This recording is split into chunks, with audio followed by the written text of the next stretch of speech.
Let's talk a little bit about trauma, and it's really misunderstood. Trauma is what the nervous system takes in from the external event. You really helped me get through emotionally, energetically, my divorce. I just want to give you so much props, Dr. Porter, because it was one of the key things that was getting me through every single day as I was going through the hardest parts of my divorce. My worth, it changed. My energy changed. My frequency changed. So I started to attract different. A lot of intelligent people out there, right? A lot of people that are super smart, they're capable people, but they stay stuck in what you call toxic loops. You might not even identify with the trauma, but you just have to clear it out of the body. You have that power to do that. Welcome to the Brain Fitness Podcast. I'm your host, Dr. Patrick Porter. Please join us on our mission to better a billion brains. Enjoy the episode and remember to share it with your family and friends. Hey, welcome back, Brain Tap Nation. This is your host, Dr. Patrick Porter. Today I have a very special guest, someone I met a couple of years ago at a conference where they actually gave me an award that I wasn't anticipating or expecting, but it was great being there. A lot of like-minded people. With my dad being part of the Silva method back in the 70s, we got to meet all sorts of different people. And at that event, we struck up a conversation. I was a guest on her podcast, and it went over really well. And I thought, wow, what you do is so amazing. We need to get you out to the Brain Tap community, the Brain Fitness Podcast here. Elisabeth Carson is who I'm talking about. She's a global speaker. She's an entrepreneur. She's a transformational leader. She helps rebuild from within, which is right in line with Brain Tap. She aligns mind, body, and soul to create limitless success. She's lived many lives in this life because, like most of us in this field, relationships come and go, but the mission that we're on, the goal that we set for ourselves at a soul level before we came in here is still on purpose and on time. So I want to welcome Elisabeth to the podcast.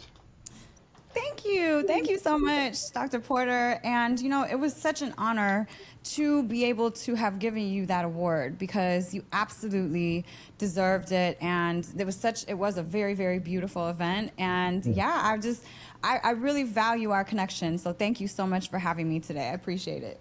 Yeah, you're welcome. You're a great guest. I've seen you on other podcasts, so we'll hopefully get that same one or better because you're improving every day, right? Yes, all day. Yes. Yeah. So I know that when we met, you hadn't seen the Brain Tap before. You have it now. You've been using it. Maybe if you can share with the listeners a little bit about, so they understand that you have your own methodology, which hopefully we're working on right now, getting put onto the app so that people can listen to your voice, your direction, and what you've been called to put into meditation processes. So tell us a little bit about your experience with Brain Tap.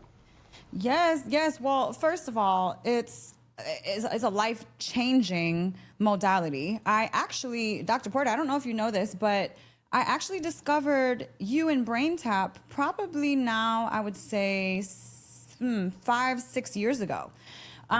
Yes. And I wrote about Brain Tap in my first book, The Recipe to Elevated Consciousness, which is no longer for sale, but you had a whole chapter in there. That is how much I knew from the very beginning when I started that 5-6 years ago, how much it changes everything. So when I first started 5-6 years ago, I was kind of walking into this spiritual space, not knowing too much, but still working with people and mental health. I was the president of a mental health facility at the time. And we were using things like neurofeedback and the magnosphere and flotation therapy, things like that. And so I discovered Brain Tap. I tried Brain Tap, and the first session that I did, I came out and I'm like, this feels like I just did probably 5 hours of neurofeedback. And I didn't understand why. And I was like, this is incredible. Oh my gosh. So I implemented it inside of, my tools that I use.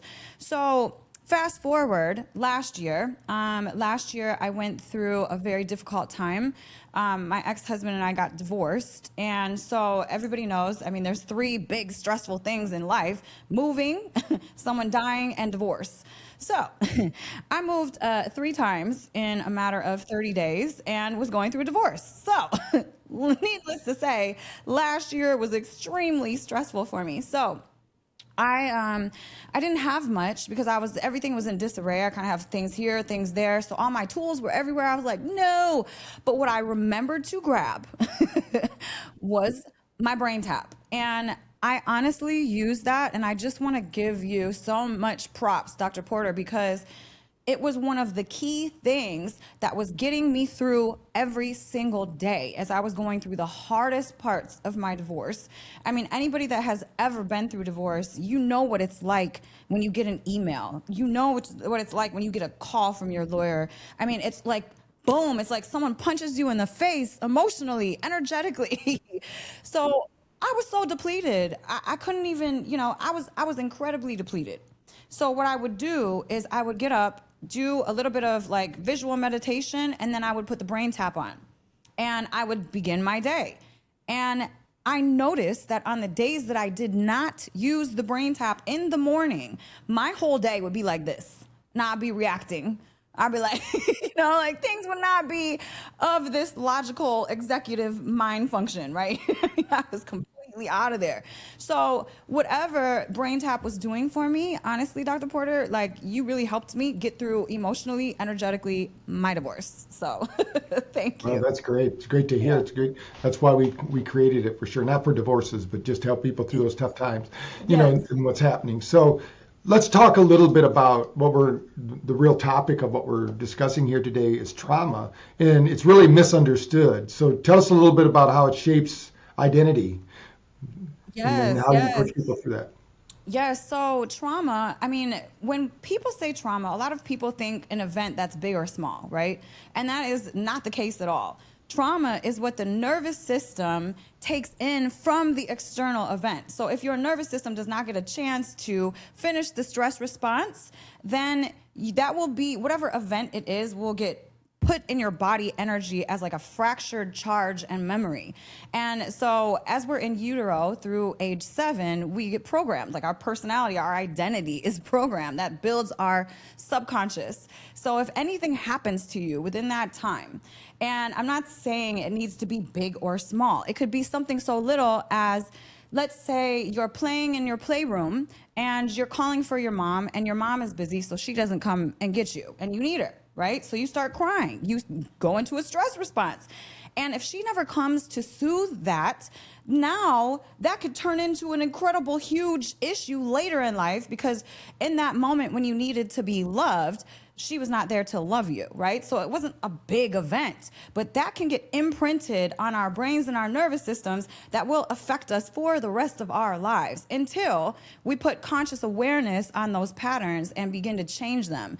So, I mean, that's honestly been so fascinating for me to even realize all the way through my life. I'm now 39. My birthday was a couple days ago. I can't even believe I'm saying that. But yeah, so like, all of this work that I discovered, I mean, I brain trained for the first time when I was 19 years old. And that was after a deep, I was doing a lot of drugs at the time. I couldn't even complete sentences, and I did neurofeedback, and that gave me my brain power back. I was able to complete sentences again. So at that age, I knew that there was something that could help me. I had contrast between dysfunction and function. And so that's kind of when I dove into this work and discovered that really any patterns of ours that we are not necessarily proud of or that are very unconscious, that come from that unconscious awareness when we're not like online, that, I mean, it's based and rooted in trauma. And so if you're able to go back and start to work through some of those things, then you basically heal the root, and you don't need to band-aid those feelings anymore, because as you start to process some of that old stuff, then you finish the stress response. It's like you finish that memory inside of your body, inside of your energy, so you don't have to carry it anymore. So, I mean, that's the work that I've dove into for the past almost, I don't know, a decade and a half now. So. Yeah, and then if you compound that with what they now say, MIT came out and said that 54 generations of our ancestors are influencing our DNA. So all that trauma, so you might not even identify with the trauma, but you just have to clear it out of the body. You have that power to do that. So a lot of intelligent people out there, right? A lot of people that are super smart, they're capable people, but they stay stuck in what you call toxic loops. Tell me a little bit about that. Yes, toxic loops. So your brain and nervous system and body, you'll always choose familiar pain over unfamiliar gain, because the brain and nervous system is always trying to save resources. So it always reverts and auto syncs back to the most familiar pattern, which is the pattern from childhood that's usually rooted in some sort of dysfunction. So yes, I mean, you will continue to attract the same narcissist in a different skin suit. You'll continue to attract the same drama between your friend relationships. I mean, these patterns will continue to show up in your life until you put awareness on that, notice it, and then start to change that within your consciousness, within your energy. That is the only way that you can break these loops. So it's like hitting walls. People always, you know, kind of hit ceilings during their lives. And I would really attribute that to trauma somewhere in their history. What are you not addressing? What are you running from? What are you not looking at that makes you trapped in this cycle to continue to keep attracting the same drama? Usually it's rooted. Yeah. A lot of people don't realize that 95% of the time they're being controlled by that subconscious that they trained, right? To, you know, it's been said that it's a great slave but a bad master. So we have to get in there and do the work to change the frequency, really, of, it's like a TV channel. They're tuning into that frequency but don't know it. So what have you seen happen once they face it and they get through it? What is some of the scenarios someone can expect? Yes, I mean, you know, you'll attract finally a different, if you've been the person, I mean, I've been there, you know what I'm saying? I teach, by the way, from pure lived experience. This is not from me reading a book. Like, I've just walked all the toxic roads, so I know how to like kind of move out of them. So I was attracting the same narcissist in a different skin suit every time. And I'm like, why is that? Why is this happening? So I went back to some roots and worked through some stuff as a child. I mean, there was like a lot of unworthiness, right? And so I brought that into adulthood. And like subconsciously, I'm not worthy of someone to be nice to me and to be a partner to me, right? So that's the message. That 95% subconscious is always going to beat that conscious 5. I want a partner that's so nice to me every single time, right? So as I started to work through that and build up self-worth by actually serving myself, listening to me, right, and doing for me, taking those moments, doing brain tap, things like that, then my worth, it changed. My energy changed. My frequency changed. So I started to attract different. So, I mean, that's a simple example of, I mean, everybody has probably gone through some sort of bad relationship, and maybe they've gone through a couple of them. You know, so it's something that's very relatable. So it's like, look in the mirror and see if it could be the frequency that you're holding to attract that person, because we don't attract what we want. We attract what we are, right? So if you're off balance and your self-worth is way low, then to balance that out, you'll probably attract someone that's ego all the way up here to to even that out. So, I mean, it's always trying to get back to, you know, to root causes and how we really feel about ourselves, because the subconscious runs us. And then we have the DMN that turns on when our conscious mind shuts off, that, you know, is rooted also in childhood trauma and will keep us literally picking the same toxic patterns, even if it destroys us. So it's awareness, really. Right. You always talk about hitting rock bottom, and you talk about hitting it multiple times. How did that play into your methodology and what you teach people today? Yes, I've hit rock bottom many a time in my life. And, you know, that started kind of throughout my childhood. I mean, I was abused and started drugs and alcohol very early. And, you know, one of the examples was that time that I was like just got out of that drug binge and my brain was completely fried. So neurofeedback helped me. And so I've kind of, after that, I knew that there were things out there that could help you to feel better. And so that's what I wanted to start researching. Unfortunately, at the time when I was 19, I went back into my toxic environment. So that plasticity that happened to shift my life into this awesome, you know, positive route, I didn't take it. and my brain pruned back into my old toxic ways because I went back into my environment and didn't hold the change, which is something that you have to do if that's what you're deciding. You want a better life. You have to consistently do these things for it to become part of your subconscious. So I didn't understand that at the time. Yeah. So life got crazy again. I even ended up getting in trouble with the law. I did some time in jail. I got out.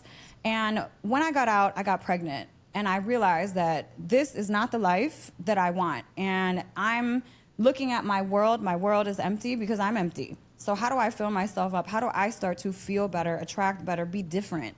And so at that point, I dove into research and studying and experimenting with different modalities because I knew of neurofeedback from 19.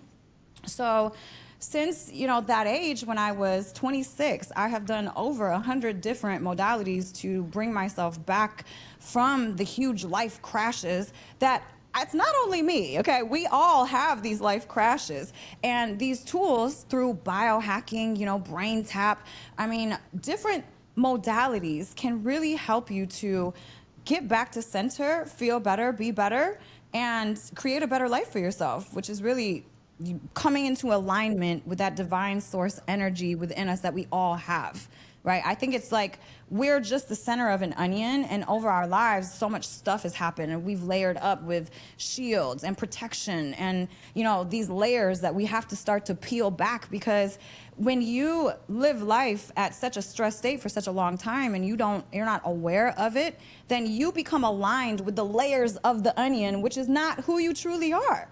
So you're attracting friends, family, like situations, careers that aren't even for your highest good. So, to be able to peel those layers back by using the tools is where I feel like is our greatest benefit, our greatest gift to the earth, our greatest gift to ourselves in this lifetime. Yeah, I would agree. That's perfectly good. Now, because your experience with brain health and things going on, can you tell the listeners what happens to the brain during addiction or emotional chaos or even self-sabotage? What's happening internally in there for them? Yeah, so you know what? I've done a lot of research on Dr. Gabor Mate, and I know you've heard of him. You probably even have you talked to him before because, well, that like his mind, poof. But his work, I respect it so much because what he talks about basically when it comes to addiction is that addiction is not a moral character failure on anyone's part. It is an adaptation to massive amounts of pain. So the addiction is not about the drug being addictive. The addiction is about pain being overwhelming and relief being available. So it's not about, when I was 11 years old, 12 years old, I didn't even know what weed was. I was trying to smoke sage. But think about it, an 11-year-old, how much pain was I in to be grabbing alcohol and then trying to, feel different in any way, shape, or form? It's like the pain is so severe within you. So what happens is your brain wires into that. So now you need like an excess amount of stimulus to be able to fulfill that need in your physical body to get the feeling of being okay. So, you're kind of wiring your brain in these ways, and it creates an even harder process later in life to break that, because now it's like literally wired in like cement. So now you have to really like start to unwind those patterns and release those patterns to, create new neural connections within the mind. So within the brain. So, I would say, honestly, anything with addiction, if anybody is addicted to anything out there, and it doesn't have to be drugs or alcohol, it can be food, it can be sex, it can be scrolling, it can be, shopping, who knows?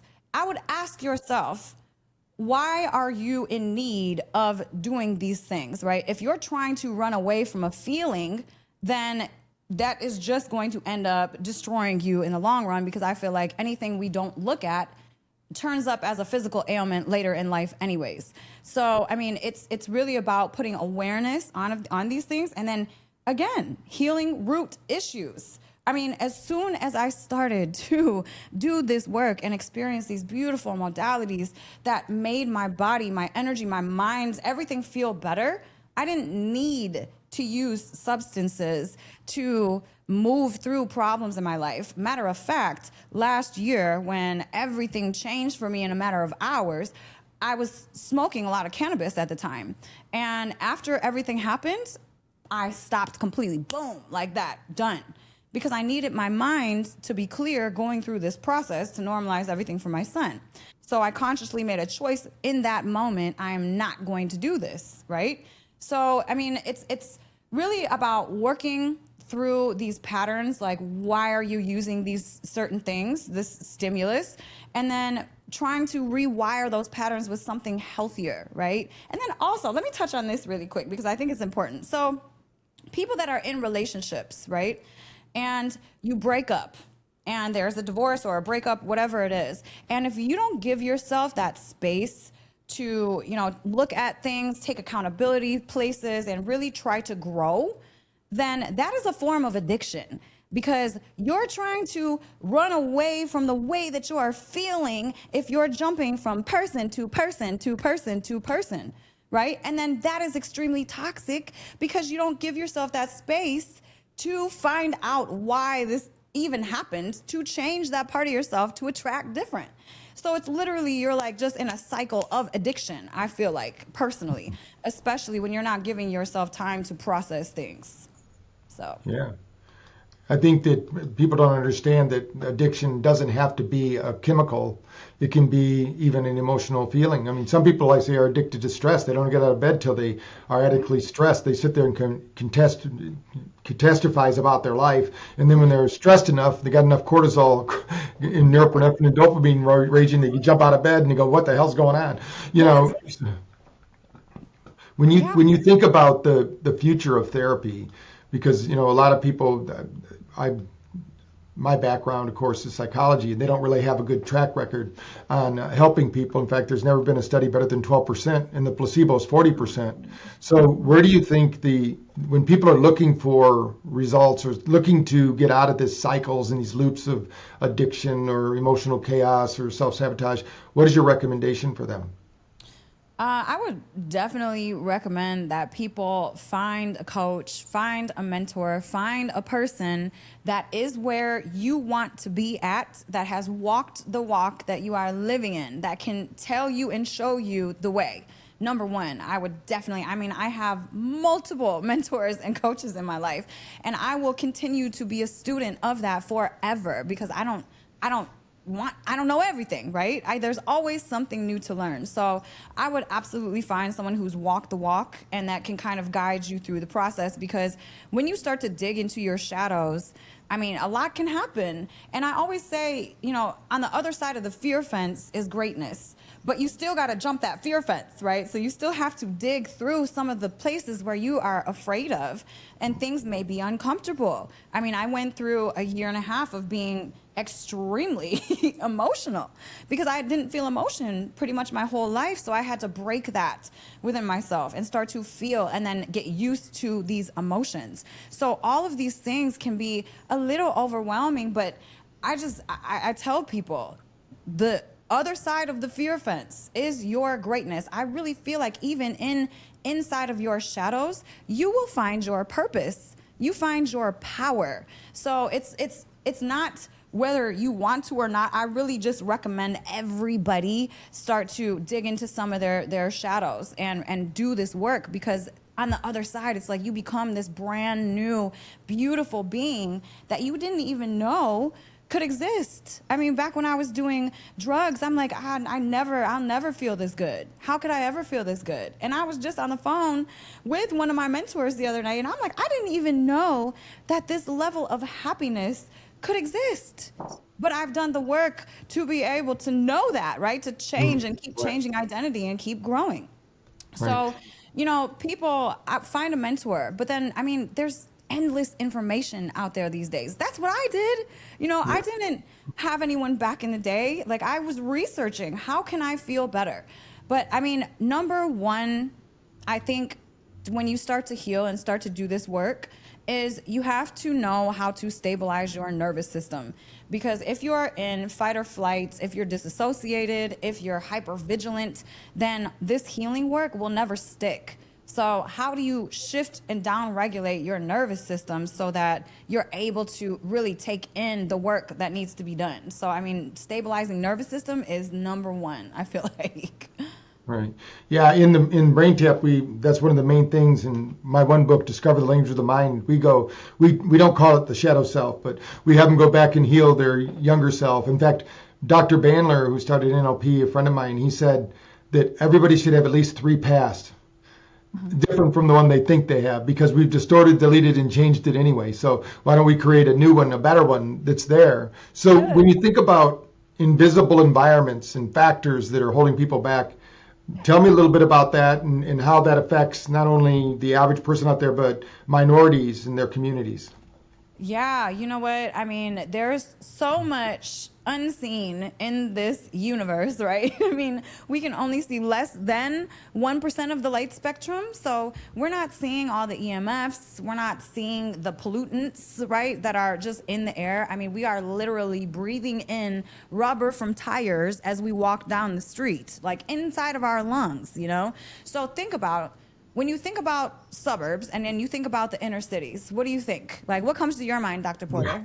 Oh, no, it's really bad. When I go to Bangalore, you can't even breathe. It's so bad now. It's called the Garden City, but it's not the Garden City anymore because of all the automobiles and spewing and all the people so close together and all the trash and everything like that.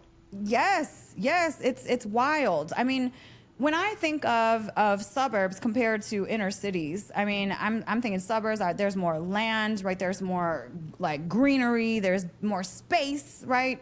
And then suburbs tend to be newer places, whereas inner cities tend to be older infrastructure. So specifically Detroit. So back in the day when I was doing real estate, I got tied in with a political party, and the state senator at the time that resided over Detroit City started to tell me about the water issues there. And I know you've heard of the Flint water crisis, Oh, right? yes. Yeah, I grew up in Battle Creek, so. Oh, yeah, Michigander. Yes. Awesome. So yes. Well, this senator told me that Detroit City's water is just as bad as Flint's, but it was getting swept under the rug, basically. So when I found that out, I was like, okay, it hurt my heart, number one, because I'm thinking, these people don't have a chance. Then I started thinking about the schools in Detroit City. And I'm like, these schools are all old infrastructure. And then I had another friend of mine that was also a state senator, and his baby daughter got lead poisoning from the paint in their house. And so I'm starting to put all this stuff together as I'm thinking about Detroit schools. And I'm noticing that inside of these schools, there's water fountains. Okay, water fountains, really toxic fluorescent lights. Detroit is old infrastructure, lead-based paint, asbestos, right? And I'm like, these are neurotoxins, so how are these kids going to school? And we're expecting these children to succeed, get good grades, go to college, and be good citizens out here. So how are they able to accomplish that when they have all of these factors against them? Not only in the schools, but as they go home, you know, I don't even want to know what's going on at home and in the neighborhoods. So we just have to really, really take this into perspective when we're thinking about, I mean, really anything, but our future, our youth. It's like we can't expect when you have a perfect school with all the best equipment and you have, you know, clear, you know, water filtration and great food being made for lunches compared to this school over here where it's all toxic. They're getting bombarded by neurotoxins all day long. We cannot compare these two, period. We can't do it. It's not fair. Until the buildings and the environments can become the same for everybody, we can't expect more out of these kids than we do out of these kids. You know what I'm saying? So that's just something like a really, you know, heart-led subject that I've always wanted to talk about because I just feel like so many, and it's not only Detroit City, it's like inner cities around everywhere, but I mean, America, you know? So I do like to bring that up a lot because it's just not fair, you know? And maybe not, people don't really understand, you know, how it really affects the body and mind, so. I'm a guest speaker on Fox, and they just had me on a few weeks ago on several stations talking about this is the first generation of children that is less they're not as smart as their parents. And it's because they're also teaching them inappropriately everywhere. Everybody's getting bombarded with neurotoxins, and when they have soda machines in the schools and things like that. We have a school in India, because we do work with a lot of school systems to try to change environments, and it's called the Creative School. The whole school is grounded. Everyone walks barefoot in it. They're all open air rooms. Of course, they can do it because it's kind of like Phoenix, Arizona, and they all have plants in the rooms. And my favorite is in the back of the room, they have a brain tap, because that's the kids' escape. If they start to get too stressed or too worried or too whatever, they go to the back of the classroom and they do it. And they have a 12-station one for their sports teams. And we've been working with them for like 7 years now, and they are just excelling in that school. Every morning before the day starts, they do one of my children's series over the whole intercom system. The whole school does it at the same time. So there's so many things that we could do in our schools instead of putting devices in front of their faces and then teaching to a test, which is terrible. Nobody's learning how to be creative anymore. And the problem is the children, they've now said in neuroscience that they're no longer storing the information. They're storing, where do you go get the information? Because these kids live in a Google world, so they have access to the world's knowledge in their hand, but it's not them. So they're not being as smart because they don't actually store the information. They just store, I can go to my phone or my computer. I can go get the information. So there needs to be some big changes that they need to do, or we're going to end up with a bunch of robots that only know how to get hacked by Elon Musk in the neuro gear or whatever he's doing. Right. No, I agree. What do you think is going to happen with the generations, Dr. Porter? What do you think? Well, I think people are realizing it now. So I think enough people, and there's enough private schools that, that they don't want to have their kids, like you're saying, if they have the means, they're going to take them out of that environment. They're going to put them into a new environment. Yeah. And I think that, everyone pays taxes for the schools. So it used to be you could take your money and put it wherever you wanted. And then the schools had to perform. Now they mandated that the school, even if your kids don't go to that school, you're still paying the tax for your kids to go there. I think that's got to change. And so people can take their education dollars and go to a school that works for them. Then it levels the playing field. Everybody can be everywhere, and I think that also the way we teach is just terrible, because teachers are held to a high standard by a test instead of, are they building out these children they spend a third of their life with these people. And these teachers have a big influence over them. What are they learning? Who are they learning from? And I think we should pay them more. I was going to be a school teacher till I found out how much they got paid. And that was back in the early 80s when I graduated from college. I was a track and football coach. And I said, well, I'm going to school still, but when I get my degree, I want to come to work here. And somebody says, do you know what they pay at St. Philip's? And so parochial schools even pay worse than the public schools. So it's like, these are the people that shape the future. And these are the ones that are shaping them. So, we need to up our game there. It's very different than whether it be China, Japan, or India, where school education is held to the highest esteem, because they know these kids, and the parents especially know these kids are going to be the ones that have to live on their legacy. Yes. So I think we're going to see some changes, especially with people like you and other people that are speaking out. Right now, we're talking about the sabotage that people have and that like that. And I think the school systems are an outgrowth of people just saying, I'm going to outsource my raising of my kids to school. And we're finding out what happens with that. It used to be we'd hand them over to the grandparents more often. I'm a grandparent now, so I like that one. But the reality is, it was to pass on the tribal knowledge. Who is going to pass on the tribal knowledge? Right. There's such a disconnect within our information. This is part of our nature. We need to pass on what we've learned and to do, and not just let AI or Google search engines tell them what to think and do. And then they get on social media, and it's pulling them around by the nose because they might said something or spoke something around their phone or text something in. Now they're getting slammed. Yeah. It's such a crazy world that we live in. I love this world. Like I really don't have any complaints, but to be honest, it's so very toxic and old that it's just, everything needs to kind of fall so it can be rebuilt the right way. Because teaching, school systems, that's old. Look at politics is just crumbling. It's just, I don't even know what's happening there. It's just so many different things. Well, the old system has to go down. In fact, a lot of people that look at cycles, like astrology cycles, say the United States is in a downward trend, and within 150 years it won't even be around.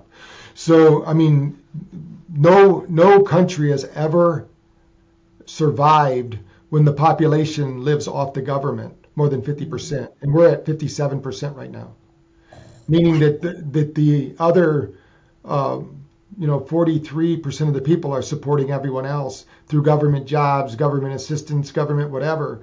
So no civilization has ever done that. So people don't really want a handout. They want to hand up. They want to learn. They want to learn that they're in that cycle. So some people have a situation that's really bad. I grew up in a situation that was bad. 9 kids in a 2-bedroom house with a father who was an alcoholic and with no chance of him getting better. But then he found out about the Silva method and learned how to meditate and taught his kids that. So if you're out there struggling right now, the first thing is to improve yourself. Just like they say in the airplanes, put your seatbelt on first before you try to help somebody else. And then your kids and your neighbors and everyone will follow that example. They'll go, hey, why are you smiling? Because your conditions don't have to define you. You can always rise above them. And, it's one of those things we might not be able to rise up as far as a neighbor or somebody else, but that really doesn't matter. As Buddha said, all unhappiness stems from unfavorable comparisons. So we're so used to in our mind comparing ourselves. Our neighbor gets a new car, we got to get a new car. They do something in their house, we got to do something in their house. And it's all a competition out there. And it's the truth is that all the toys stay here. So it's not the one who dies with the most toys wins. It doesn't matter how many toys you have; they're not coming with you.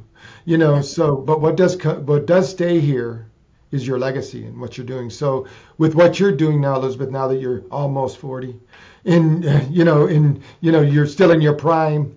So tell us, as you work toward this next phase of your life, working with people, doing things, what is your legacy? What do you hope to leave behind? Yes. So, you know what?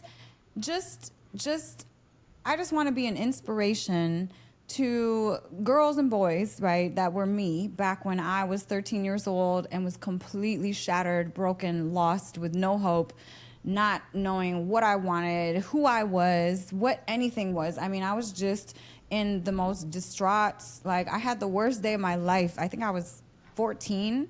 That was the worst day of my life. And I just want to inspire those people, those children at that age, like to know that you can go through anything. Just as you were saying, Dr. Porter, you can go through anything. Your circumstances, your situation does not have to dictate who you are and who you become. You can at any moment in time make a choice to do something completely different. You can literally make a decision right now in this moment and quantum leap into a whole new reality. You just have to hold that energy of who you want to become. You have to be that now.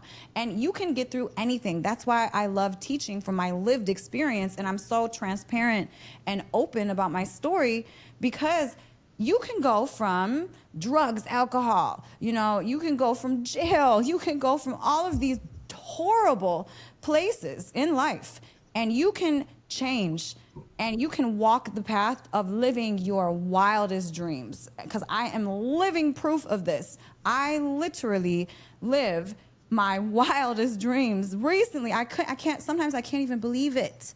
It's like, oh my gosh, this is more magic. Yes, God, like how else can I serve today, right? Because I finally realized, as you touched on earlier too, I put my mask on first for the first time in my life in this past year.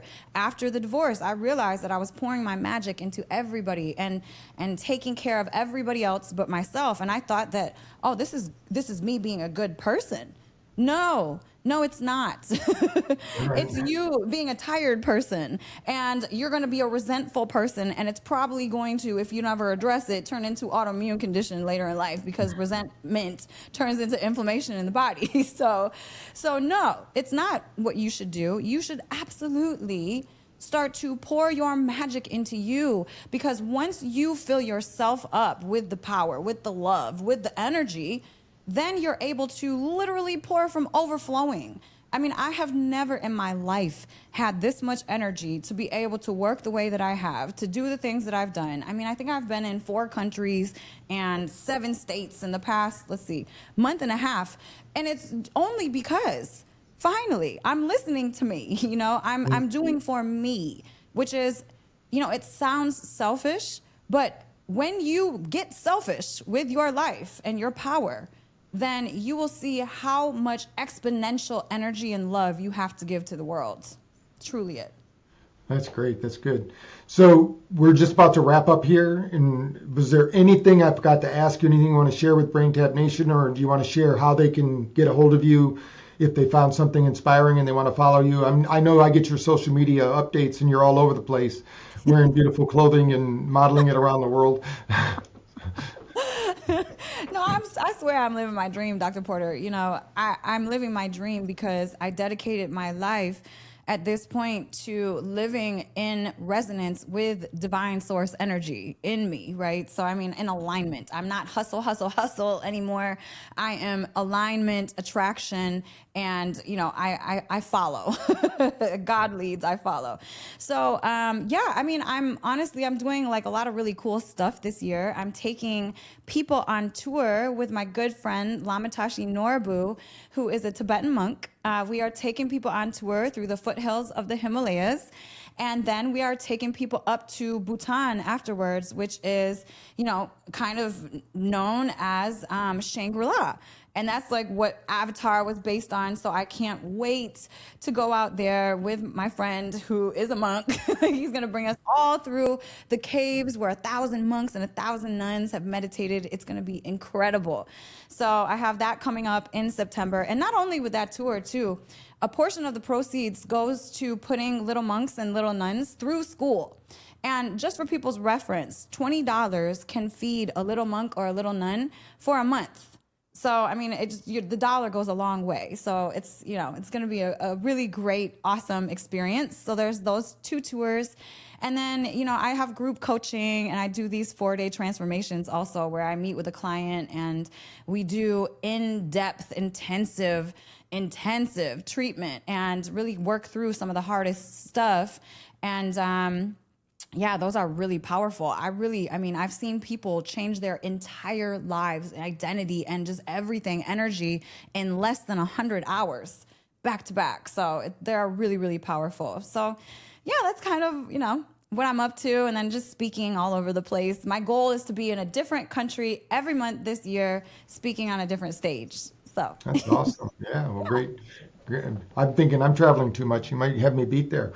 So that's great. Now we've been listening to Elisabeth Carson. She's an expert at emotional regulation, especially if you had to deal with some trauma in your life. We're going to have all of her social media links below, her website, how to get a hold of her.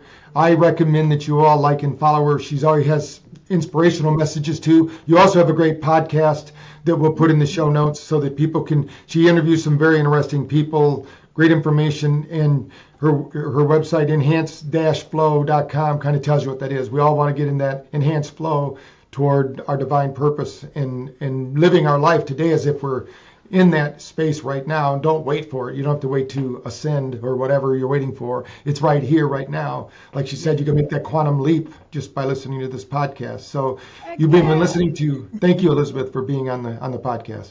Thank you so much, Dr. Porter. And it's actually Elisabeth Unlimited. So my company is named Enhanced Flow. And the website is Elisabeth Unlimited with an S. My name's spelled with an S. So we'll have that below, too. Awesome, I'll make sure they put it correctly below. They're always correcting me, which is good. Yeah. So good, yes. And I'm going to be on Brain Tap soon. So I do meditations. Yes. We're going to have your meditations that can help you through those difficult times, maybe help you to plan and manifest, because I know you're also a manifester. You create things in the field and then realize them in physical form. So we're going to make sure people can listen to those. So appreciate you being on Brain Fitness Podcast, and being a user of Brain Tap is always a gift. So I appreciate that. So Brain Tap Nation, now it's your turn. Remember, we're on a mission to better a billion brains. I can't do that by myself. I need people like Elisabeth and whoever you are listening right now to start using the brain tap. Get your family, your friends using it. We need to change the frequency of this planet. More love, more joy, more acceptance. And we can all live together like we were intended the moment that we were conceived, that nobody planned their baby to grow up in a world of chaos and animosity. So let's bring peace back. So it's all up to you. Just like and share this video. And till we meet again, keep bettering your brain so you can help me better a billion. Thank you. Thank you for joining us on our mission to better a billion brains. Follow at Dr. Patrick Porter on social media for updates, and remember to practice brain fitness every day.